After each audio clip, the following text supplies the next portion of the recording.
जी मैं इस वक्त मौजूद हूँ 303 AB में, जहाँ पे वज़ीर-ए-आला परवेज़ इलाही के हुक्म पर वज़ीर-ए-आला शिकायत सेल डिस्ट्रिक्ट विहाड़ी के इंचार्ज हैं, कंप्लेन सेल शिकायत सेल के मौलाना इमरान सिद्दीकी साहब फौरी वज़ीर-ए-आला पंजाब के हुक्म पर फौरी मुतासरा जो बच्चियाँ जिनके साथ ज़्यादती हुई है, डकैतों ने, दरिंदा सिफ्त इंसानों ने जो ज़्यादती की है, मैं समझता हूँ इंसान नहीं दरिंदा सिफ्त लोग हैं, और उन्होंने वो फौरी उनके हुक्म पर मौजूदा हुकूमत वज़ीर-ए-आला पंजाब मुनव्वर इलाही के हुक्म पर यहाँ पहुँचे हैं। बच्चियों के वालिद के पास भी खड़े हैं। सर ये बताएं, आज आपने विज़िट किया परवेज़ इलाही के हुक्म से, क्या कहते हैं अभी जो पुलिस की जो स्ट्रेटजी है, क्या लाए अमल तैयार किया गया है मुल्ज़मान को गिरफ्तार करने के हवाले से? बिस्मिल्लाहिर्रहमानिर्रहीम।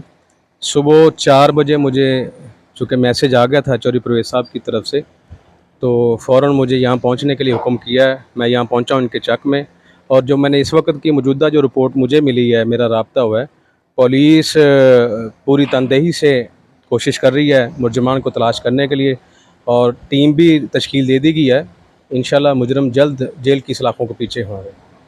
बहुत शुक्रिया। मौलाना इमरान सिद्दीकी साहब का कहना है कि वज़ीर-ए-आला पंजाब के हुक्म से इन दरिंदा सिफ्त मुल्ज़मान को फौरी जल्द अज जल्द जो है गिरफ्तार करने का हुक्म दे दिया गया है। IG पंजाब को भी और जनूबी पंजाब एडिशनल जो जनूबी पंजाब के जो IG हैं उनको भी हुक्म दे दिया गया है, और मौजूदा पुलिस के डिपार्टमेंट के लोग भी यहाँ मौजूद हैं। सारे लोग यहाँ पहुँच चुके हैं और ये टीम भी तश्कील दे दी गई है, और बहुत जल्द मुल्ज़मान दरिंदा सिफ्त मुल्ज़मान जो हैं पुलिस की गिरफ्त में होंगे। जी।